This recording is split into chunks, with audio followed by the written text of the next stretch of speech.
Assalamu rahmatullahi wa barakatuh. Azar şeyhim, al hadis, dasteverni hadis kende men daha murda görgen meslen jakında ballardan gelip özüme çoğ malumat boldu at jönünde. Peygamberimiz al hadiste aytkan eken hayrul khuyul al adham dep. Attardын эң жакшысы adham деп айткан экен да. Adham дегени чым кара деген экен да. Жылтыраган кап кара көмүрдөй болгон. Эң биринчи сыпат ушул экен да, негизги сыпат. Анан экинчиси акрах деп келтир. Акрах дегени муштумдай да эмес, муштумдан кичинекей эле кашкасы болот экен.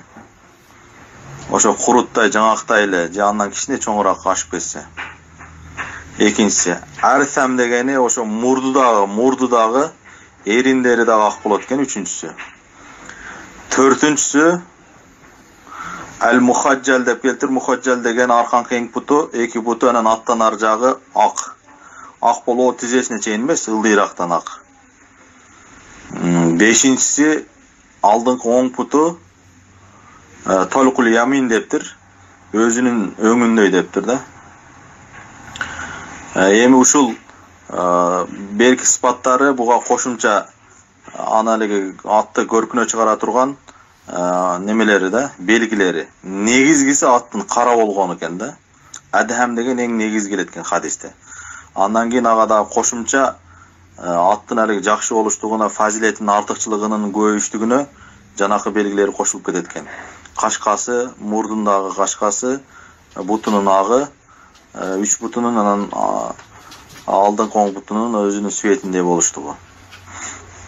Эми бул эң жакшы ат деп Пайгамбарыбыз саллаллаху алейхи ва саллям айтты. Аттардын эң жакшысы ушундай болот депчи. Кап карасы деп. Анан эми чын-чынына келгенде пайгамбардан көрө жаныбарларды көп түшүнгөн, жакшы түшүнгөн адам жок өзү. Мен пайгамбарга айтып берет, пайгамбардан көрө мен атты жакшы түшүнөм. Мунусу жакшы болот деп эч ким айтканга акысы жок, айта албайт дагы. Жаныбарларды дагы башка адамдарга караганда пайгамбарыбыз жакшы түшүнгөн, жакындан түшүнгөн. Бирок деген жери бар да.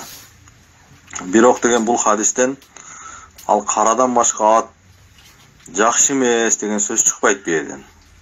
Болгон ошол кара атта башка түстөгү аттарга караганда фазилет, артыкчылык жогорураак экендигин билдирет да. Бирок кара болуп дагы жердеги караганда улакка кирбеши мүмкүн. Жакшы дегенде бир эле улакка жарайт дегенди түшүнбөш керек ал. Ал жакшы болуп деле ошондой белгилери болуп туруп деле улакка башым кирбей байгеге да жарабашы мүмкүн да. Бирок баары бир ал атта жакшылык бар. Башка атка караганда ал жакшы деп атат да. Мүмкүн ал жакшылыгы адамдын үй бүлөсүнө жакшылык келет, өмүрү узун болушуна себеп болот, бактылуу болушуна себеп болот, береке бар ал атта, башка бир маанилерде да түшүнсө болот да. Ошон үчүн жалпы жонунан караганда, мисалы үчүн ат тандаганда жерде ат тура турган болсо, кара ат тура турган болсо, жердеги караганда же тооруга караганда, же болсо чарпар, алапала, көккө караганда кара ат эгерде башка жактарынан тең боло турган болсо, өңү тарабынан кара ат бергилерден бир текиш жогору турат дегенди билдирет да. Анан хадистин уландысында келиптир. Эгерде кара болбой калса дептир. Адхам деген чым кара болбосо, анда карагер болуп үстүлөрү карайып кеткен ток тору ат ушул сыпаттарда болсо бул экинчи орунда турат деген экен да. Ток торуларчы. Ошо ток торуда деле ошондой ток тору болуп, анын деле кичинекей кашкасы бар, эринде дагы ошол оозунда дагы кашкасы бар.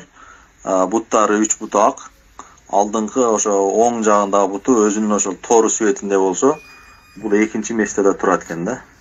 Эми бул пайгамбарыбыздын сөзү. Пайгамбардын сөзүн эч ким жанакына мунакаша кылып талкуулаганга эч кимдин акысы жок. Бул деген адилеттүүлүк менен айтылган сөз.